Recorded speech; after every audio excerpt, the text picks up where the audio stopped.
a lesser. The thing with Luka got to get in shape. I feel like they got. Well, he's in better shape now. He's in better shape now than He he done ever learned. been. He done learned being around Yeah, LeBron. He came in better shape. Yeah, conditioning. Yeah, exactly. Exactly. But they might be the only team in the West I can see unseating OKC. No. Have you seen San Antonio? San Antonio look good. Yeah, I seen them against my Knicks in the cup in the cup finals. They had that game won, and then Brunson, big body. No, it won't even Brunson. I'm gonna say it was. It was Mitchell Robinson with 10 offensive rebounds, Jordan Clarkson with big shots, and a big game for all 4 quarters from Obi. You gotta guard him too. He is a handful. And the one thing I like about Obi, you finally see he's coming into his own, and Mike Brown is trusting him in that, giving him confidence by trusting him in that offense now. Yeah, but he got to play. I mean, but he missed every other game. I mean, so do you think that the Knicks were right in letting go of Tibbs and bringing in Mike Brown? Yeah, because you are seeing a team that's coming into their own and finding their identity. They didn't have an identity with Tibbs. They're trying. Well, looking at all the newspaper clippings or the press pages, they said Tibbs was playing his starters too many minutes. He was. Do you feel that way? You should. Coaches gonna win the best way they think they can win. But your starting five last year were in the top 10 in minutes. Yeah, but Romo, y'all picked up one player. I ain't saying he's bad, but he hurts you on the salary cap level, and that's Mikal Bridges. He don't show up every night. So it's like you kind of trapped now. He hurt him 2 ways, Mark. He hurt him with the salary cap, and he hurt him with what they had to give up to get him. Those all kind of first round picks for that dude. Hey, look, y'all ain't gonna be talking about the new AC Green like that. You know what I mean? Hey, regardless of if he don't show up night in, night out, you can count on him playing because he ain't missed a game since he been in the NBA. You can count on him showing up to play for his paycheck. I think he missed 1 game last year. No, he has not. He has not missed a game in his. No. It was on purpose. I think he took a rest game. No, he has not missed a game or sent out a game in his NBA career, Darren. That's amazing. The new AC Green. That's amazing. I got a question. Well, Mr. McAdoo had a player like that on his team, and Randy Smith. Randy was the Iron Man. Then it became AC. Hey, Bob, what do you think about these coaches resting these players sometimes at home and stuff is like it really the coaches or is it the low management? Your thoughts on low management? Is it the owner? Okay, you pay all this money for that ticket, and you go. I'm against that load management stuff. I mean, we played every game we could possibly play. Yeah. You know, you talking about the fans coming, to see. I remember people were mad as hell because San Antonio was the one that kind of started it. We had a lot of Argentinians here that wanted to see Manu Ginobili, and he didn't suit up for the game because they had load management. You had people driving for hours to come to see. They couldn't see him. They were really pissed over that. Yeah. Ooh, where do you rank Popovich in all-time coaches? He's up there. They've had a great organization and championships. Great organization. Right. And they don't have. I don't remember any scandals coming out of San Antonio. Like seeing other teams. I think except for that one situation with Kawhi. Which one? Tony Parker joke. But except for that one situation he had with Kawhi Leonard. Mr. McAdoo and Mr. Sparrow, it's been a pleasure. I got to drop off, but appreciate it. Hold on 1 second, man. Let him tell the truth before we leave here about me and him, man. I don't,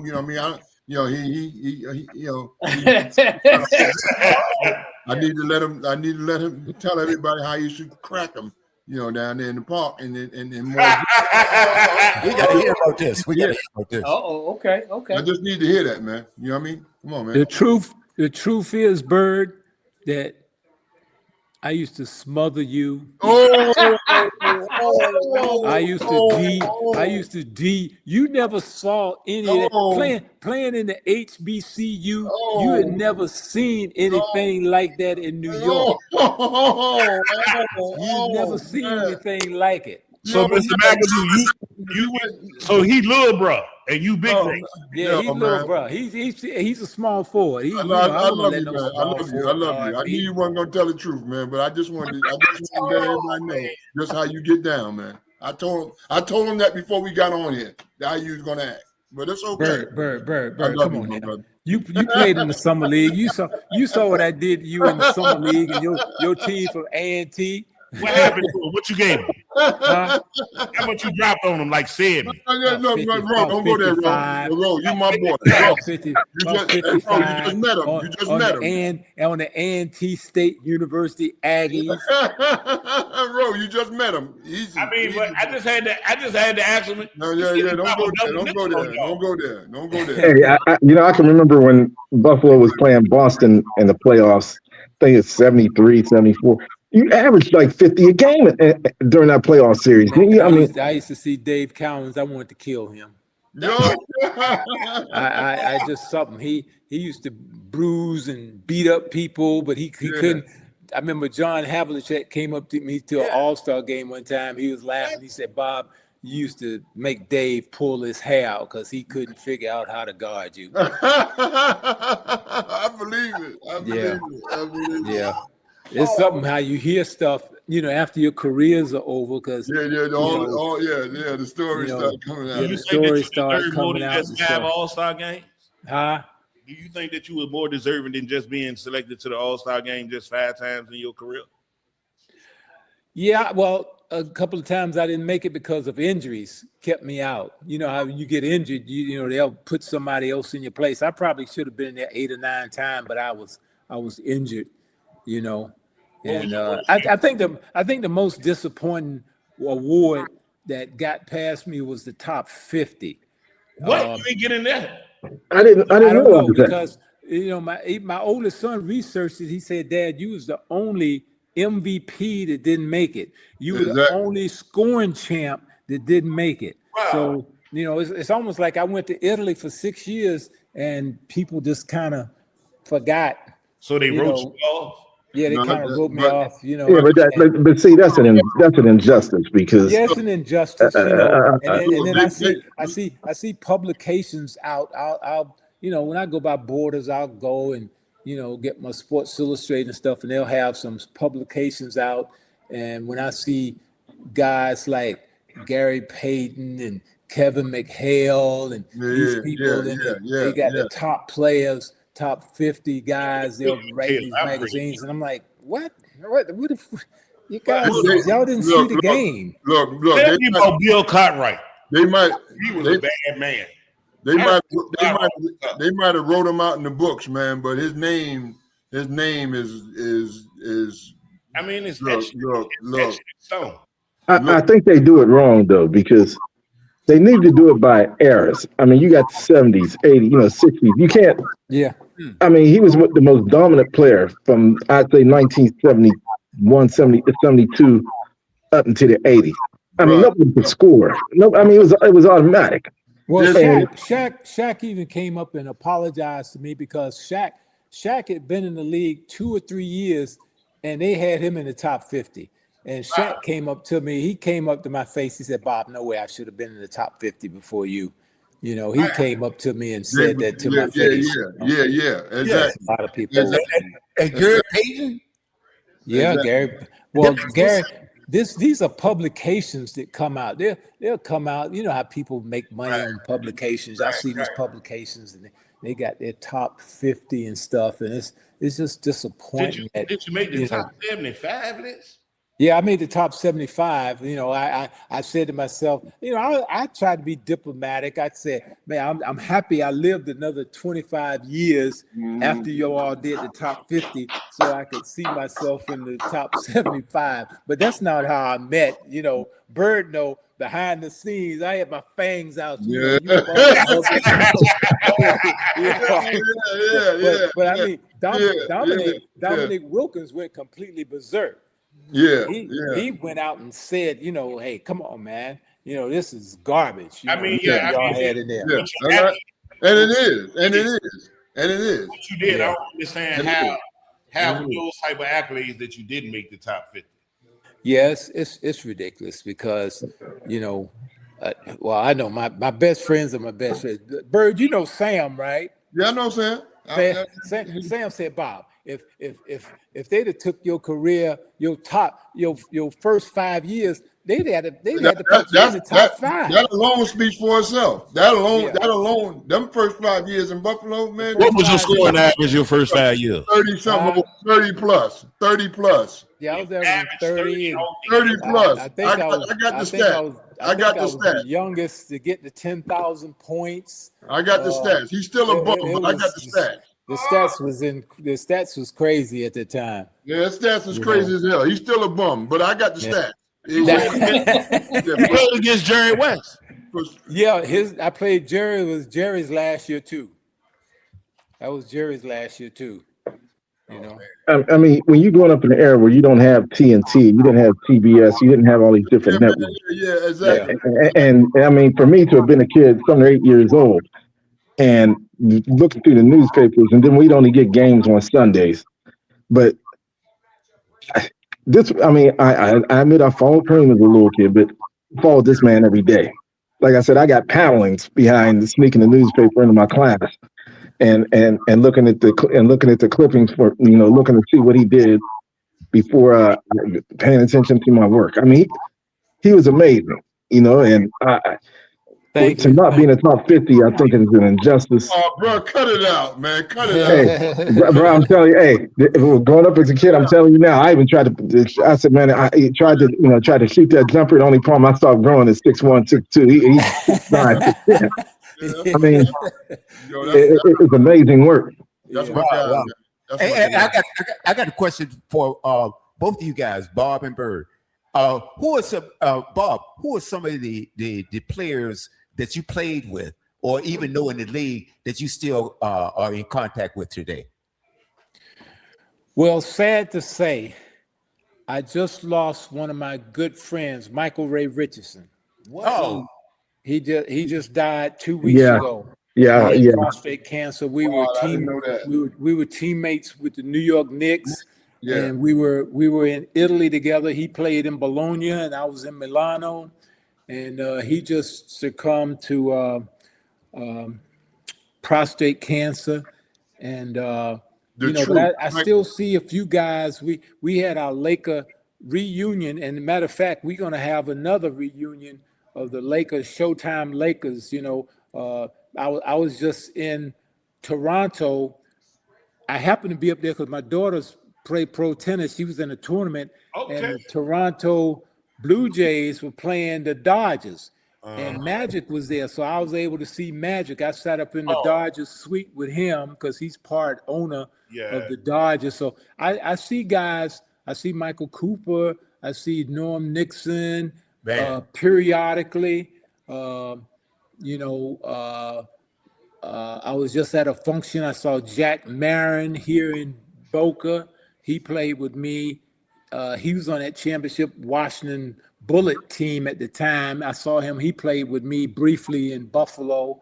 There's a few guys, but I mean, come on, I'm 70. Man, guys are leaving out of here, man. Was Orlando Woodridge a tough guy? Huh, Mr. Mcadoo? Orlando Woodridge. Was he a... Yeah, he was. He's deceased, right? Yeah. But he was an athletic guy. Yeah, he went to Notre Dame, right? I asked because he was, to me, he was a underrated player. He didn't, to me, he didn't get his fair due. I know he was athletic as hell. Good God. You know, he could jump and run. Yeah. But You know? I heard Bill Cartwright was a bad man at one time. Yeah. Bill was good. Bill was good. He was good with Chicago, and he was good with the Knicks. You know.